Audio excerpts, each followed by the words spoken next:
Yeah. Okay, we have a fascinating class today. So very good evening to everyone. We are, please God, just remind everyone just to put themselves on mute. Just so we can make sure to not have any background noise. Today's class is titled, Let Bygones Be Bygones. Is there an obligation to forgive and forget? This is the third part in the series of pre-high holidays, pre-Rosh Hashanah, Yom Kippur. And this is really a second part, a continuation, part 2 of the class, not last week, but 2 weeks ago, where we spoke about forgiving the unforgivable. Does halakha have certain stops and limitations to any certain situations? Like we spoke about somebody who's been abused. Do they have an obligation to forgive? We went through that. We spoke about the complex ideas of achieving interpersonal reconciliation. You know, the human concept of this is really not so simple. We are complex human beings, and by virtue of people who are complex, when you have a situation where a person has been wronged for whatever reason, then by default, there's going to be trouble to forgive. And we spoke about the concept of the obligation to forgive. Is there an obligation to forgive? What is the obligation on the victim to forgive? And what is the obligation on the perpetrator to seek forgiveness? And that was the first class we spoke about.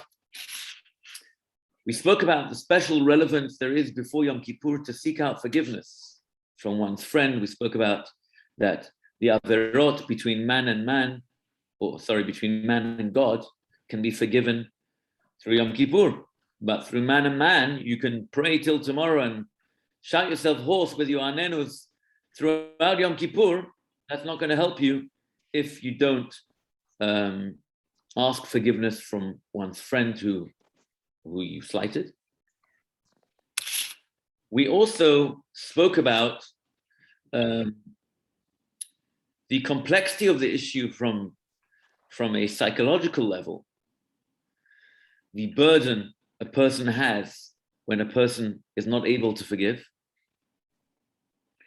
To forgive is a difficult situation. It's a humbling of spirit. You need to have, very often you have to swallow some pride. The person who's asking forgiveness has to have a genuine responsibility for the harm they've caused the other person. And from the perspective of the victim, the heavy emotional toll can really, not just emotional and physical manifestation of well-being, can really take a toll on the body, on the mind, on the spirit. I saw a quote today: resentment is like a glass of poison that a man drinks while waiting for his enemy to die. So that was a very nice one. Sorry, Rabbi. Yeah. Froze there for a second. Could you go back like 10 seconds and repeat that? I'll repeat. I said that I saw a beautiful quote today. Shlomo, you like quotes? Resentment is like a glass of poison that a man drinks while waiting for his enemy to die. So I really like that one. The emotional toll, which, people carry around every day for machloket, for grievances, for quarrels, whether it's family members, whether it's parents, whether it's brothers and sisters, whether it's friends, whether it's acquaintances, neighbors, the list goes on. I saw a story today of someone who was 40 years in a quarrel. The whole family, you can imagine, it destroyed the family structure and everything. But, after 40 years, they came to some sort of reconciliation. You know what the problem often is? That so often people, after so much time has lapsed, people forget what they were arguing about in the first place. But the emotional toll, it's there all the time. So anyway, in the last class, we spoke about the limitations. Are there certain instances where a person doesn't have to forgive? We kind of went up that street just in terms of the overall obligation, both from the perpetrator, the person who did the issue, and both from the victim. Today's class, I want to talk about a little bit about the obligation to forgive without being asked. Person was wronged, and the person who wronged them never approached them to forgive. I think Eric asked at the end of the last class, 2 classes ago, sometimes the person is not even aware that they've wronged. They're so in a different space that they don't even appreciate what's taken place and that the person has been so wrong. So I want to kind of explore a little bit whether there's a halachic obligation to go ahead and forgive someone who's not asked me for my forgiveness. Someone's wronged me, someone's wronged you, someone's wronged somebody else. Never asked, what should I do? Do I have an obligation or not? I'm just going to share my screen. I'm not sure I understand the dilemma here. Okay, do you want to elaborate? Who need to ask who? So, fair question. I think the way to put it is, do I have an obligation, do I, the victim, have an obligation to forgive the perpetrator if the perpetrator's never even bothered to ask me for forgiveness in the first place? We spoke about the emotional toll it has. We spoke about a certain halachic, perhaps a certain level of piousness, maybe not obligation. We'll maybe touch upon that a little bit today. But is there even a concept of forgiveness if the person hasn't even, brooded that subject with me? So can everyone see my screen? Yeah, okay. So the first source, you see over here, is a Midrash in Tanchuma. Parashat Chukat says as follows.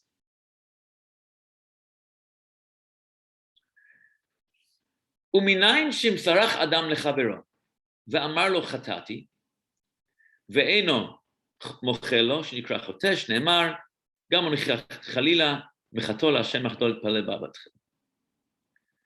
Person who's asked for forgiveness, a person should forgive. And we spoke about that last time, exactly how many times does the person have to approach the person to forgive. But if a person actually, really and genuinely with compassion asks for forgiveness, the person, as the Raman says, shouldn't be an akhzari, shouldn't be cruel and not forgive. A person should say, I forgive. In fact, if a person doesn't forgive, at a certain point after the person's asked 3 times, obviously again with genuine remorse, the person has to bring other people along and show his remorse, then a person's in fact it jumps back onto the victim now. Now the victim's in trouble because the victim should have forgiven, he didn't forgive. Again, I want to make it clear that certain scenarios, that's not the case, because certain scenarios are beyond the control of the victim, where the emotional level of forgiveness is just kind of beyond. The person's been so battered and abused over so many years, and this type of forgiveness is just a narcissistic approach of trying to get the person back. Often a common tactic used by narcissists. The person has to be careful, especially in a level of abuse, in instances of abuse, how to be, aware of that. But the Midrash goes on with the next line.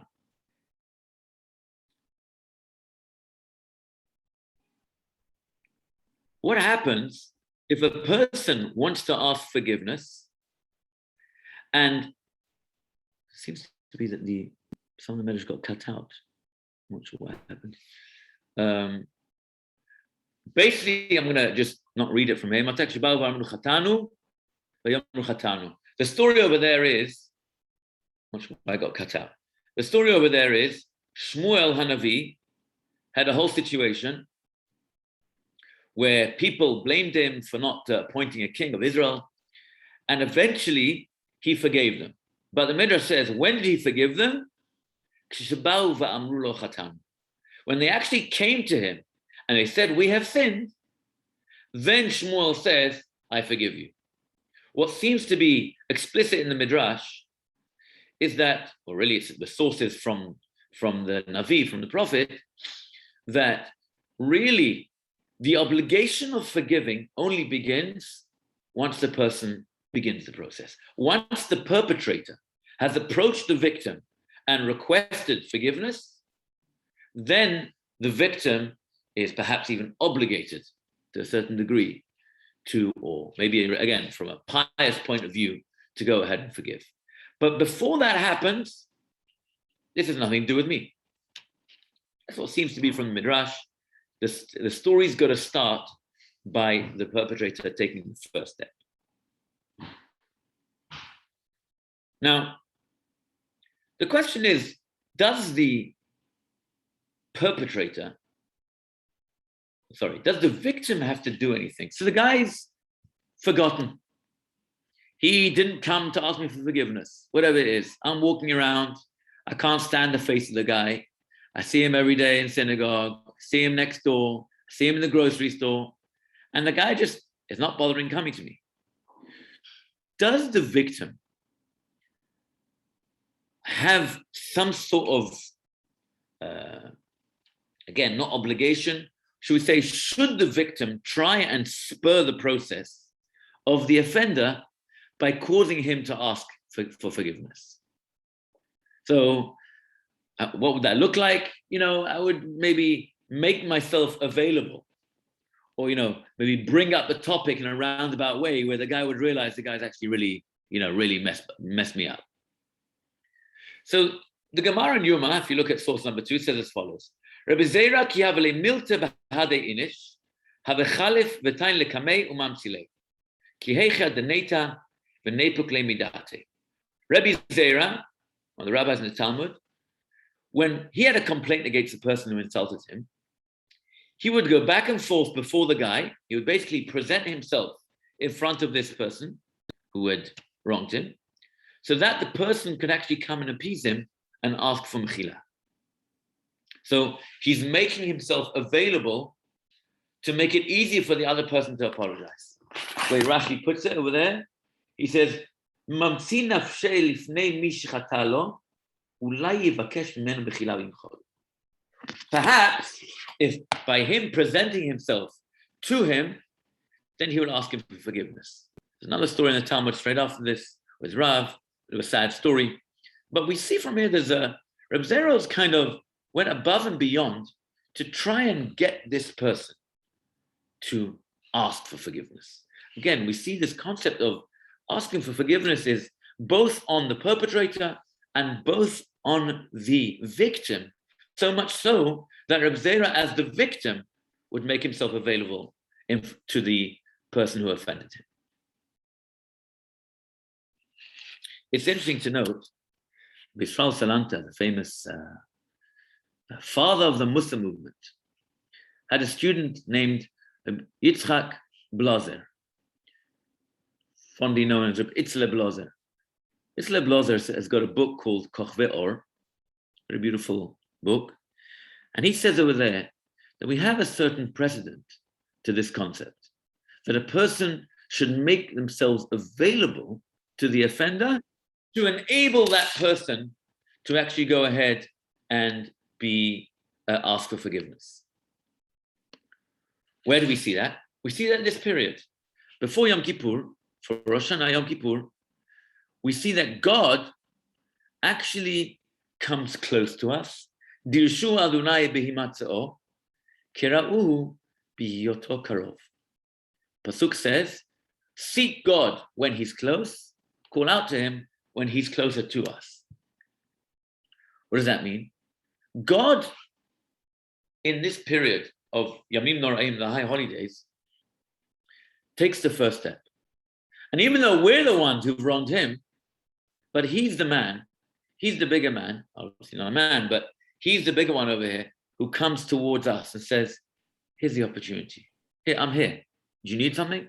He prompts us to say, Michal lanu, salach lanu, and so on, to ask that we should ask him for forgiveness. So we see kind of this idea that the perpetrator is being accosted almost by the victim to enable the victim to kind of, or to enable the perpetrator to ask forgiveness. Now, the question is, wonder what's your personal opinion?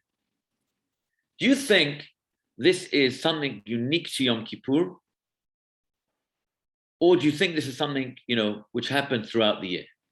So I'm really wondering your thoughts in general, the whole concept of offending someone, like, should the person really be the one who's making the first step? Like, how do you feel about this Gemara? I mean, did Reb Zera, is he, such a great rabbi, such a big tzaddik? So he, he went above and beyond the letter of the law. But is there some sort of obligation in terms of the person that was wronged? Or do you say, excuse me, you wronged me? Like we saw in the first source, as long as it's your problem, you don't want to come and reconcile with me, leave me out of it. I've been wronged. Until you don't make the first step, leave me alone. Or do you say, no, you know what? In as much as it's a problem for the offender, but ultimately there's a piece of this in the person who's been offended. And in order for this person who's offended to kind of perhaps move on, that person also has some sort of obligation. Anyone?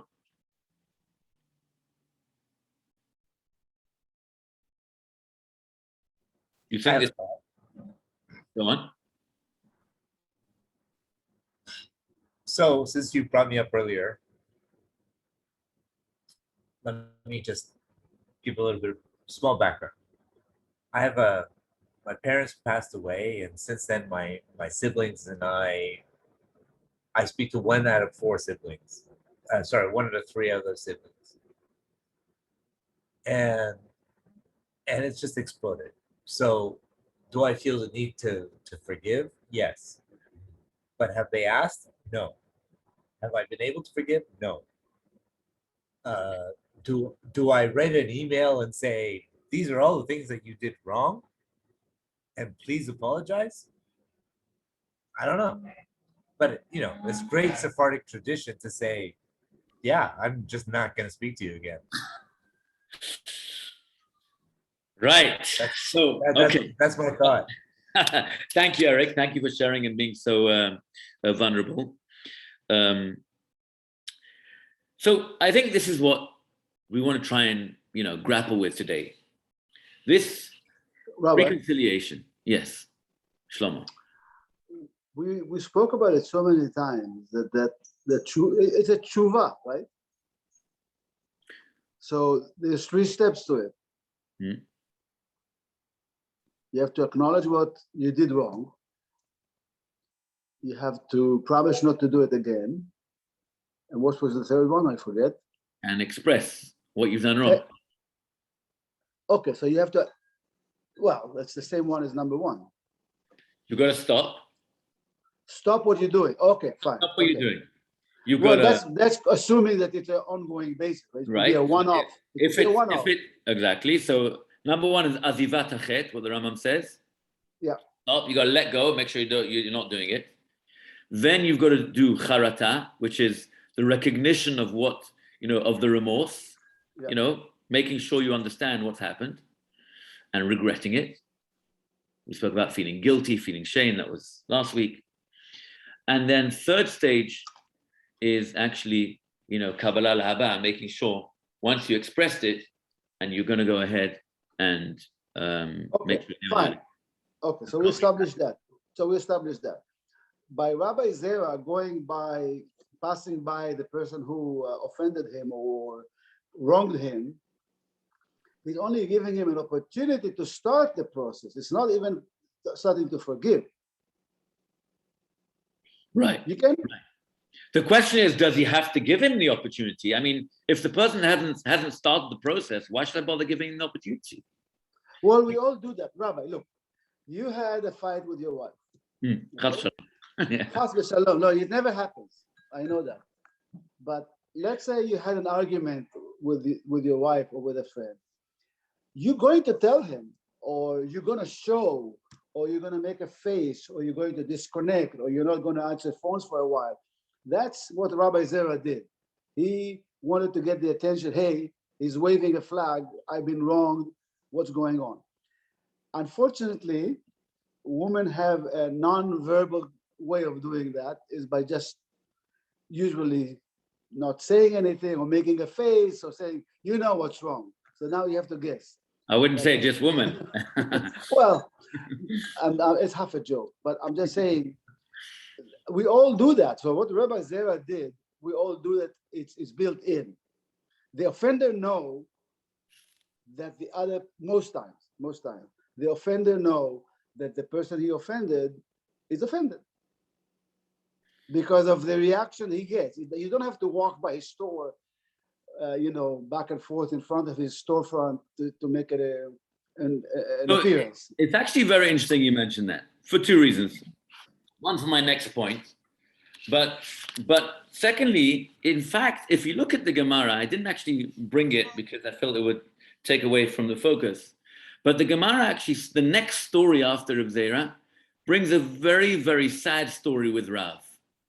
Rav, the great Amorah, was once wronged by a certain butcher. And it came to Yom Kippur, just before Yom Kippur, which Rabbi Yitzchak Loza brings as a proof that before Yom Kippur, there's this special time where a person should make sure to have this, extra reconciliation efforts. And he goes to the butcher's store. So he starts walking, and some of the other rabbis say to him, hey, Rabbi, where are you going? He says, I'm going to so-and-so, the butcher, to see if maybe he wants to ask me for forgiveness. Erev Yom Kippur. So the other rabbi says, oh, someone's gonna die today. Something bad's gonna happen. All right. He goes to the store. He goes backwards and forwards. Sure enough, the butcher looks up, and the butcher comes running out the shop, and probably with a red face and with his meat cleaver. Someone's already got it, and he's thinking to him, and he says to him, "What are you doing here? Get out of here!" He starts screaming at him, and obviously Rav gets upset, and he carries on in his business. And as he's chopping the bones of whatever the animal that he's chopping, then one of the bones come and knock him in his brain or whatever it is, and he dies. So the Gemara brings a proof from there again that there seems to be this concept of Rav, first of all, before Yom Kippur, went above and beyond to go and do this. But I think what comes out from that story, as opposed to Reb Zera's, is that it can also backfire. And in fact, it can backfire really badly. So a person could go to someone and say, hey, I'm here, wake up, you've messed up. Yeah, and maybe not like that. But even if he says it, just with sign language, also perhaps not very practical. I could tell you even, in fact, there's a very famous letter from the son of the Chafetz Chaim, when he writes that when the Chafetz Chaim brought his book, the book Chafetz Chaim, all about the laws of Lashon Hara, to Rabbi Yisrael Salanta for a review and for approbation. So he came to him and he said to him, Rabbi Yisrael said to him, I'm sorry, I can't give an approbation in this book. He said, why? He said, because the opinion of the Chafetz Chaim was, if someone speaks Lashon Hara about you, or you spoke Lashon Hara about somebody else, you have an obligation to go to that person, tell them what you said, and ask them for forgiveness. Don't know what the damage that could be done, but I messed up. I want to ask for forgiveness, genuine remorse. Listen, I said this about you. I said you're this horrible person. I told all the people in the shul, and I really want to ask for genuine forgiveness now. Rabbi. 1 second. Rabbi Yisrael Salanta said back to him, I can't give a approbation for this book because I disagree. I feel like if the situation will become, more inflammatory as a result of your asking for forgiveness, don't. You can ask the person, say, I feel bad, I did something, I don't want to go into details, I genuinely want to ask you for forgiveness. So it's a famous machloket between Chafetz Chaim and the B'sar Salant Sam. Right? This speaks to Shlomo's point, I think, but I wanted to say that it is common. It is not uncommon where somebody who is offended would not betray the fact that he is offended. That's a fact, and it is not uncommon. Would not you can betray? be offended. A person can be offended. They can cover it up, and no one would know. But in their heart of hearts, they are offended, and there's no question about that. Yeah, absolutely. I agree with you. So it leads me to my second point, which is the following. We have another pasuk which tells us like this. Lo tisna et achicha bilvavecha, very famous pasuk. Should not hate your brother in your heart. Hocheach tochiach et amitecha. You have an obligation to rebuke a friend. V'lo tisa alav chet, and don't incur any guilt because of him. It's not always possible. Naturally. But this is a pasuk in the Torah, and the exact explanation. I don't know what that means. Okay, I'll mention it again. Lo tisna et achicha b'vavecha, you may not hate your brother in your heart, which sounds like if you hate someone, let him know. Don't cover it up. Yeah, I love you. Or don't hold a grudge. Echad bepeh v'echad belev. That's right. We'll come to grudges in a minute, but this is not talking about grudges. It's a good point what you mentioned, Linda, but this is a separate point. Don't hate your brother in your heart. In fact, with the Shvatim, with the brothers, with Joseph, the whole story over there, one of the positive attributes of the brothers was they didn't pretend they loved Yosef. They hated him, and they told him they hate him. They told him they want to kill him. It was, not like, oh, nicey. I'll never forget, we're talking about somebody asked me, what's my experience in Canada like? And I said, well, the first time I went to Superstore, I was there with my wife, we got a babysitter for the kids, the first time going to a big store that size, none of them don't have that size. So Superstore was going to be a whole experience. And my wife is looking at one of the jars or whatever, she's one of the items on the aisle, and she's got the trolley, and she's waiting, and she didn't realize she was taking up the aisle. She's so busy, fascinated with the vast, amount of foods being offered with the hechsha and all that. She's, looking at the hechsha. She's looking back and forth, looking at the next one, looking at that one. She didn't realize she's blocking the gangway. And, 2-3 minutes later, there's a person there who's been waiting there for the past 2-3 minutes. Didn't say, excuse me, didn't say, I'm sorry, didn't say, please, can I pass? Nothing, she was waiting there. My wife, as soon as she arrived, she moved the cart over and she said, I'm sorry. And she gave us such a foul look. I'll never forget. But why didn't you just say, I'm sorry? So sometimes, the Canadian, being very polite. Yeah, I can't stand you. I'm being very polite. Oh, you're a lovely guy and all the rest of it. It's lo tisna et achicha bilvavecha. Number 2. Yes, Shlomo. Next pasuk, next part of the pasuk. Hocheach tochiach et amitecha.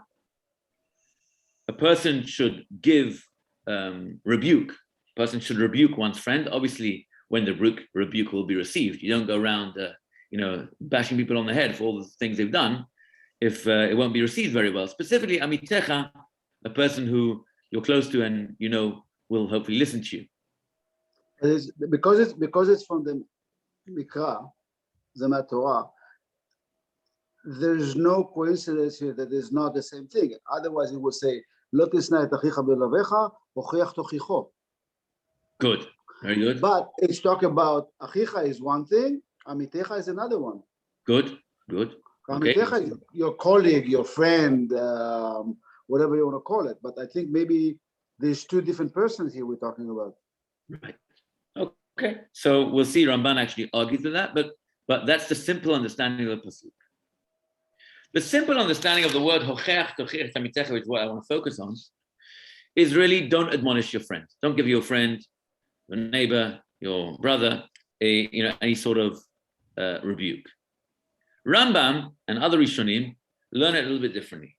Rambam in Ilchot Deot, chapter 6, halacha 6, says as follows. When a person commits a sin against another person, the one sinned against shall not remain in silent hate against the sinner. Shouldn't remain quiet, say, oh, can't stand the guy. He brings a pasuk from Shmuel, from Avshalom.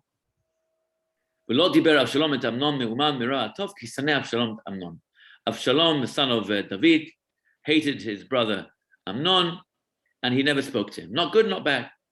He hated him in his heart, but he didn't say it. Says the Rambam, there's an obligation for the person to let him know. He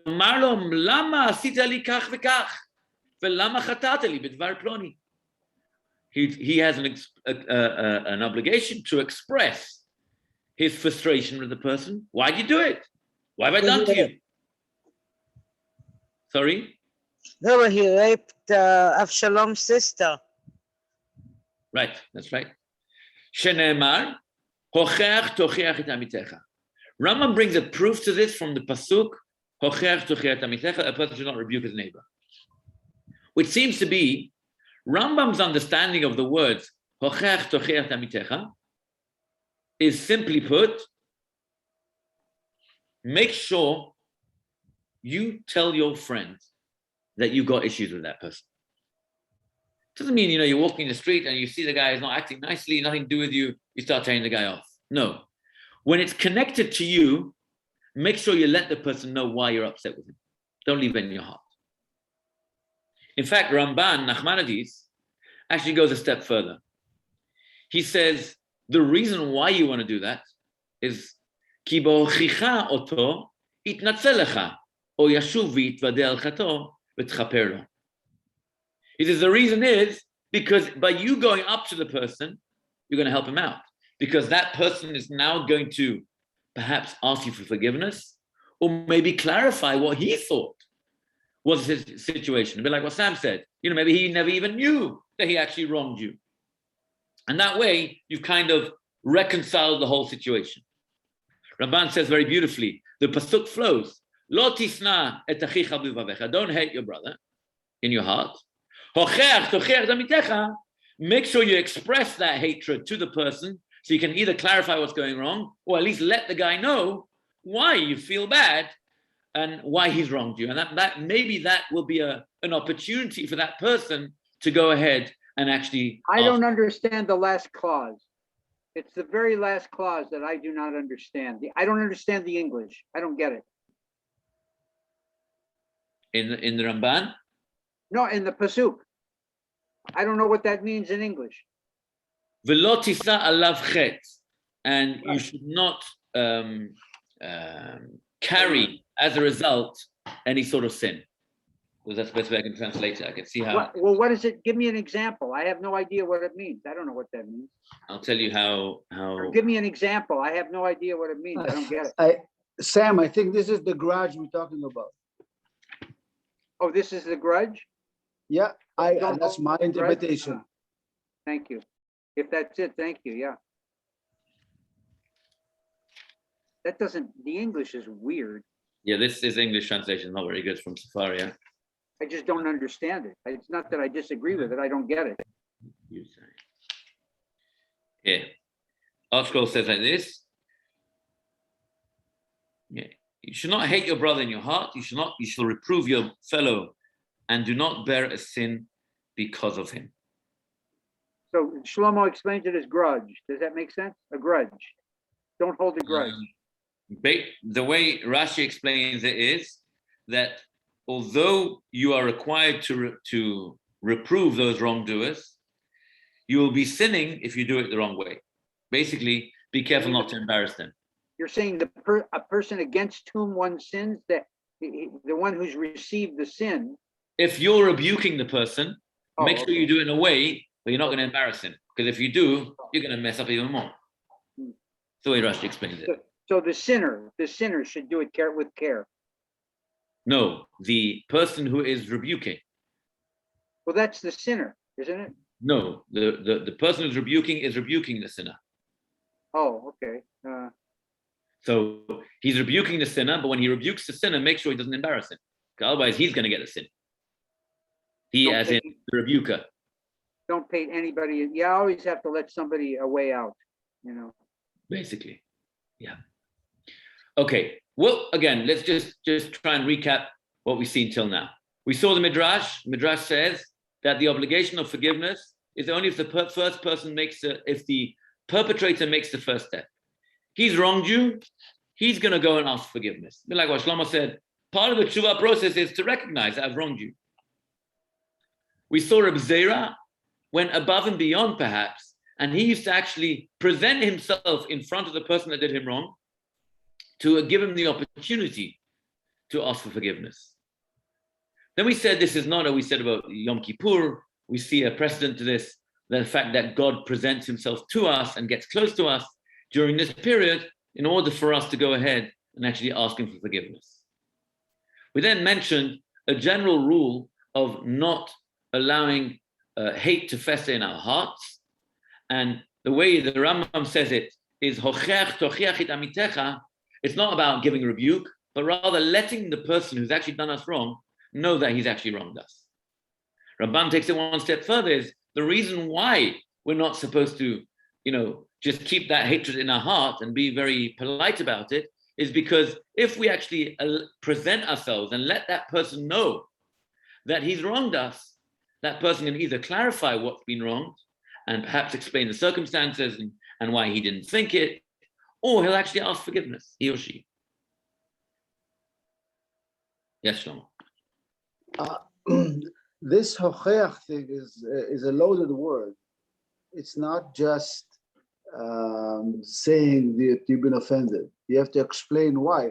Lechiach someone is actually what you call rebuke or reprimand, whatever the translation in English. But lechiach someone is pretty much to give him a hard time on something. Yeah. It's not just, you wronged me. It's explaining the details and giving him a lesson in a way, or her. Right. I think that's a hochacha. Right. You mean almost like a proof. It's interesting because without the Rambam and Ramban, we perhaps wouldn't understand the pasuk this way.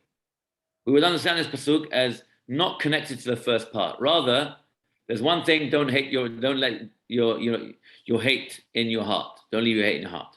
Number two, the separate halacha, which is usually often spoken about. You should admonish someone who's sinning. Person has an obligation, just like we're all brothers and sisters as part of one unit of Klal Yisrael. If you see something doing wrong, you should make sure that you correct the person. Rabbi, can I offer something? Yeah, I just want to say that, but the Rambam, go ahead. Rambam Ramban actually says that's not the pshat. Ramban says no. The understanding of the verse is that it's connected.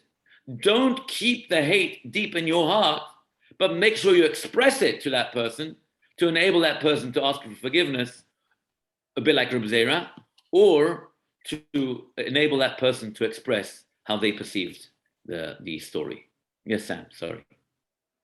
I may have told you this before, but the rabbis here, or God puts this together.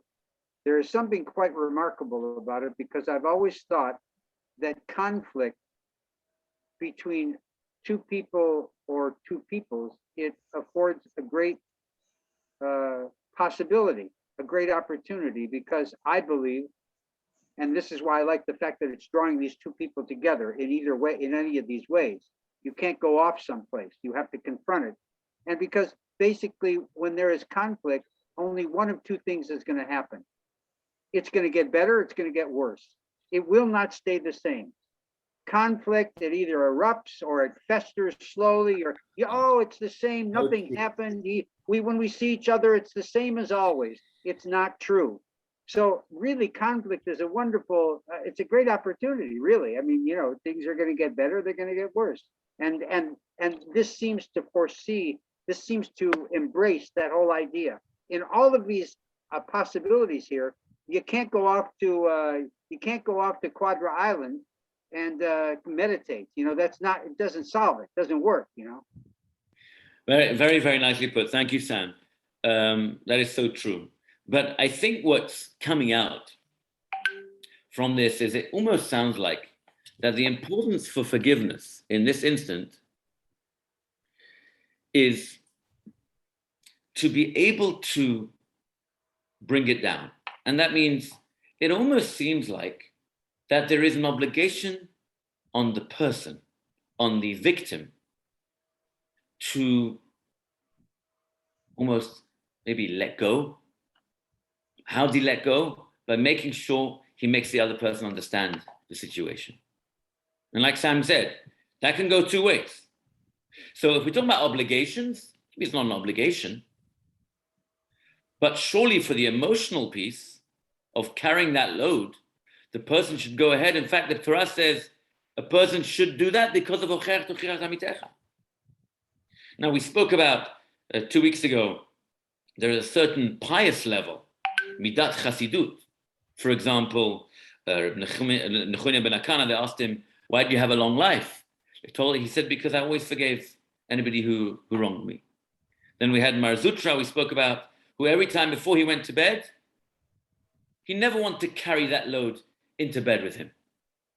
He always forgave everyone before he went to bed. He said, Areini mochel v'soleach lekol mi shechata pashak negdi. That's a yiratzon, which many people say, print in the Sidurim before one goes to bed. A very beautiful thing. Except it doesn't work. I mean, you got to, the two people have to come together. I can do anything by myself. I want to argue with that, Sam. Okay, so I hear what you're saying, and I want to perhaps challenge that. Put it that way. No, argue, challenge, and I want to bring a proof to that. And obviously, we spoke about, in the previous class. Again, there are certain instances which a person is not obligated to forgive, and obviously not even obligated to go and try and present to the person. If the person is going to get it worse and use this opportunity to attack you more, oh, you see, he's always sucking up to me. Even when I go and say, I ask him to forgive, he comes to even ask me for forgiveness. Or he presents himself and tries to, give that opportunity to me. That sometimes, as the Ramah says, if it's for the benefit of the perpetrator not to forgive, then a person doesn't have to forgive. But that's, again, I don't want to go on into that, previous class. I want to take up Sam on this point. So Linda mentioned before a very important concept. Besides for this concept, which we mentioned previously, not to harbor any hatred in one's heart, and to express that verbally to the perpetrator, person who wronged you, there's another pasuk, which seems to be a completely different pasuk. Pasuk in Parashat Kedoshim, Vayikra 19:18, Lo tikom velo titor et bnei amecha, Ahavta recha kamocha ani Hashem. First, most famous pasuk probably in the Torah. But either for the latter part. Lo tikom velo titor, what does that mean? A person, you shall not take vengeance or bear a grudge against any of your countrymen, against your people. A person is not allowed to bear a grudge. Why is that any different to Lo tisna et achicha b'vavecha? Linda mentioned straight away, as soon as I said Lo tisna et achicha b'vavecha, don't hold any hatred in your heart, she jumped, she said, that's holding a grudge. But the pasuk puts it into two separate psukim, two separate parashiyot. What's going on? Anyone got an explanation? It's actually the next pasuk, by the way. This is Yud Zayin 17. It says it seems to me that the idea of bearing a grudge is avoiding getting together and letting people know we have a problem here, and this is what I mean, and what do you mean, and let's work it out. Bearing a grudge is something you do all by yourself. I don't need you for this, Rabbi. I can bear a grudge against you all by myself. I got no problem with that. I'm good at that. I So just what's don't the need difference you. between lotikom velotitor, don't bear a grudge, and lotisnai tachicha b'avecha, don't hate your brother in your heart? Well, this is lotusna is passive, and tikom v'titor is active. No, so there's a difference between lotikom and lotitor. Lotikom is actual revenge. It's active. event. Lotitor is just a grudge in your heart. Yeah. So thank you for pointing that out. We should ask, what's the difference between holding a grudge in your heart and holding hatred in your heart? Why the Torah, one pasuk after another, actually differentiate between the two of them? What's the distinction?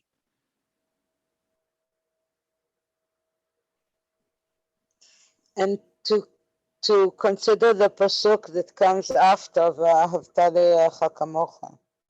Right, that's for sure. That kind of wraps everything up, right? Yeah. Anyone got any suggestions? What's the difference Yeah, between holding a grudge? Sinai is a level up. Why? Because someone who holds a grudge doesn't hate the guy. I'm holding a grudge. I can't. No. Sinai is a different story. Sinai could lead to a lot of bad things. Mhm. And we see it in the world, right? We see what we call hate crimes on an hourly basis. So Sinai is, I think it's a level up from grudge. Grudge is like, I think somebody mentioned it here. Grudge is kind of in a way passive, but it's also internal. You kind of stewing on your own thing by holding the grudge. Sinai is like you pass that level. Now you just hate the guy or the girl. I think it's a very different, two different things. By the way, a grudge is the cousin of shame. Grudge is the cousin of shame. Yeah, you do it all by it's intransitive. It's all me. They're cousins. Okay, it's a separate discussion because we said in certain contexts shame is a good thing, but grudge is never a good thing. But Shame, well, let's not revisit that. let's not go up that street. But I want to ask you something else. Let's just go back to the title. What was our title? It's easier when we can see everything in front of us. Here we go. Let bygones be bygones. Can you still see the screen? Yeah. Let bygones be bygones. Is there an obligation to forgive and forget? Very often in arguments, people just say, come on, move on.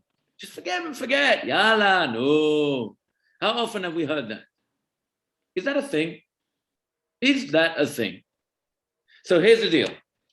I've got a problem with this because when the pasuk says lotikom lotitor, that person cannot have a grudge, bear a grudge.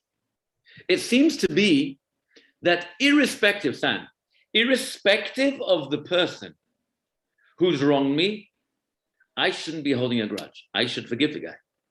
Get rid of the grudge.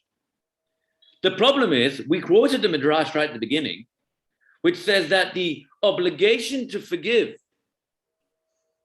is only if the person approached me first, if the perpetrator took the first step. Yet in the pasuk of lotitor, it seemingly tells me that I'm going to separate what's happening with the perpetrator, and this is all on the victim. You, the victim, make sure you don't bear a grudge. How do those two things work together? We have a midrash that says in the first instance, we said there's a caveat there. In the first instance, we said the person who did the dirty deed may not know. He may not know. That's the easiest way. But I don't think that's the only instance, right? When the pasuk says lotitor, it's don't bear a grudge regardless. Yeah, well, I make that work for me. Okay, anyone? Yes. How? The bear grudge, according to what you just said, is when somebody say move on, and you're kind of forced to move on, then you really have to move on. You can't bear a grudge. Who's forcing you? Sorry? Who's forcing you? No, okay. Let's say I offended a woman and she come to me and she say, oh, I come to her, whatever, a better example. I'm just saying the offender come to the victim and say, let's move on. Don't make a big deal out of it. Right? No, but that's something else. Let's move on. The offender Who's saying- came to you. That's different. Huh? If the offender approached you, say, Kai, he said, I'm sorry, let's move on. Just forgive and forget. That's one thing. But if the person never asked for forgiveness, No, I'm saying that you did it not wholeheartedly. You moved on in quotation mark. I think You know what what he's trying to say that lo tikom v'lo tito is the victim, while the first one is the perpetrator. lo tisna. Yeah. Okay, so let me ask you this. From the pasuk of lo titor, it seems to be there's a concept of forgive and forget. Lo titor, don't bear a grudge. Yeah. I never asked you. Yeah, but come on, lo titor, just forgive and forget. Just get on with it. So I'm going even worse than you. I'm not even bringing the person to the picture, the perpetrator. They haven't even approached me. Even if they haven't approached you, seems to be from the pasuk, just forgive and forget. Is that true? We saw the Midrash pasuk by Shmuel, which says not like that. The person has to make the first step. So we've only got 5 minutes. Let's see if we just got, in the 5 minutes, just kind of wrap this up. I saw this idea from one of the Rosh Hashivas in Reitz in New York, named Rabbi Adler. He quotes a Ritva, one of the preeminent Rishonim, Dolei Rishonim, who wrote a beautiful Perush, beautiful commentary on the Talmud, lived in Spain. And he says like this. He makes a fascinating distinction. He says, there's a difference. I'll read you inside. Nihid amra Torah, lo tikom v'lo tiktor, ligmol lo kara'ato. Even though the Torah says a person should not bear a grudge, mikol makom lo amra limchol lo mechilat shamayim, v'zeh mochel legamre. Nobody said, just because you're not holding a grudge, you actually have to forgive. Ritva says something in one line, 2 lines, a fascinating distinction. He says like this: harboring a grudge can be so emotionally taxing on the victim. Torah says, asur, you're not allowed to. To harbor a grudge is not allowing you to let go. You're not able to move on. It's such a weight on you. And irrespective of the position of the perpetrator, makes no difference. You need to move on. And therefore you have an obligation, lo tikom v'lo titor. Don't harbor that grudge about that person. But here's another point. There's the next step. Yeah, the concept of granting forgiveness is a whole another level.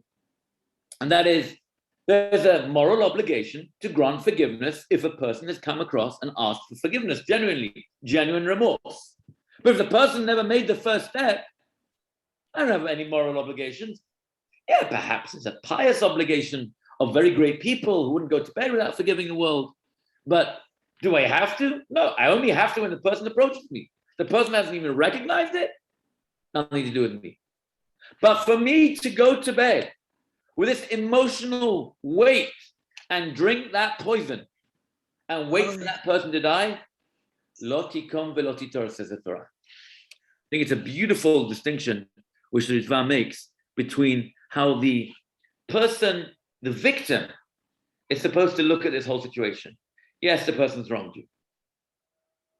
Yes, the person is really messed up. But I have to live with that. I have to let go for myself. When it comes to mechila, the next level of forgiveness, that is for that person, for the perpetrator. When the person makes the first step, then I'll be mochel. So just to kind of wrap up in 2 minutes.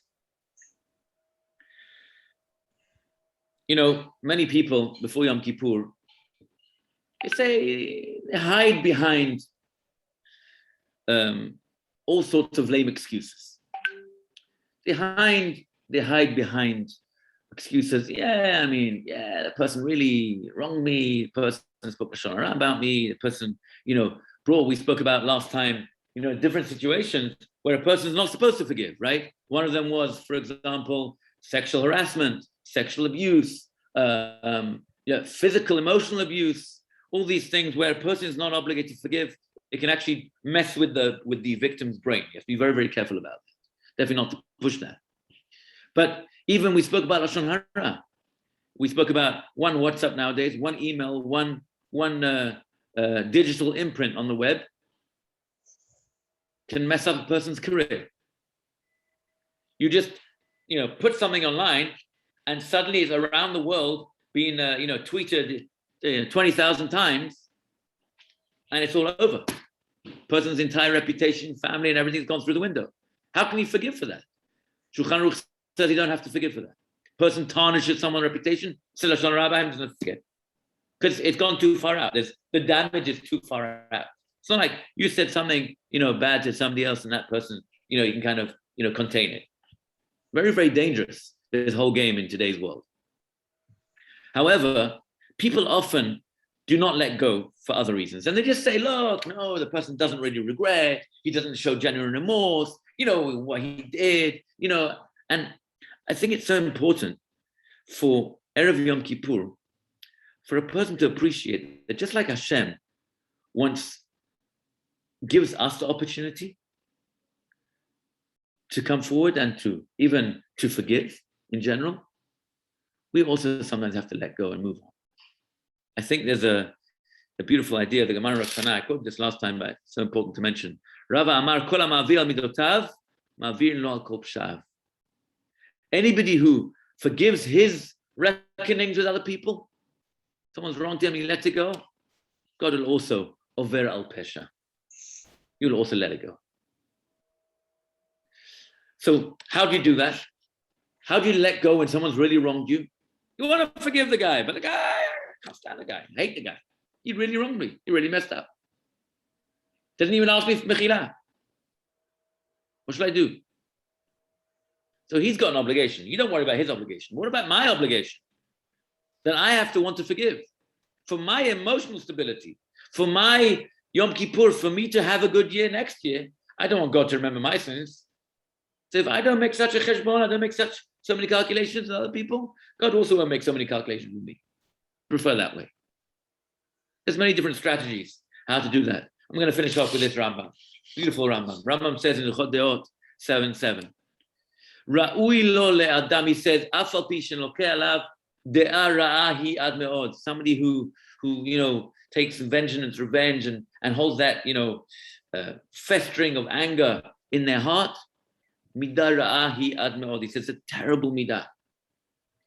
He said, how can a person get around it? Ra'ui lo le'adam liot mavir al midotav al kol divrei ha'olam. Person should just let it go. Why? Forgive and forget. Why? Shakol etzel hamivinim divrei hevel ve'avai ve'enan kedai inkom alehem. When a person looks at the broader perspective, when a person appreciates that stuff like this is trivial, when a person appreciates that, you know what happened, like I mentioned before, some people have arguments, they forgot even what they're arguing about. They're so angry. What? It was 30 years ago. I don't remember what we were arguing, but I just know I'm angry. And the kids are angry, and the grandkids are angry, and the cousins and everyone's angry. For what? Because he said to me, ugh, ego. So how many times is our inflated ego in the way of forgiveness? How many times is our haughtiness, you know, a little bit of humility can kind of bring us down, like, 1 second. Okay, he said that, and if chasron, that person will get have a terrible car accident, or get a terrible disease, bar minan. Are you going to be able to live with yourself? I couldn't stand the guy.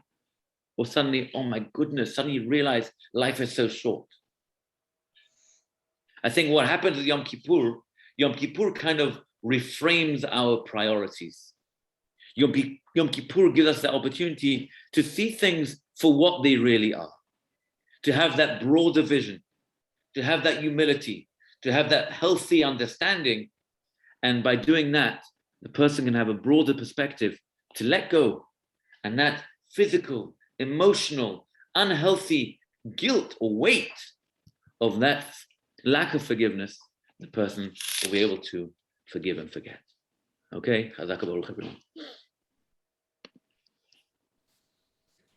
Okay, bye. Chazak Baruch.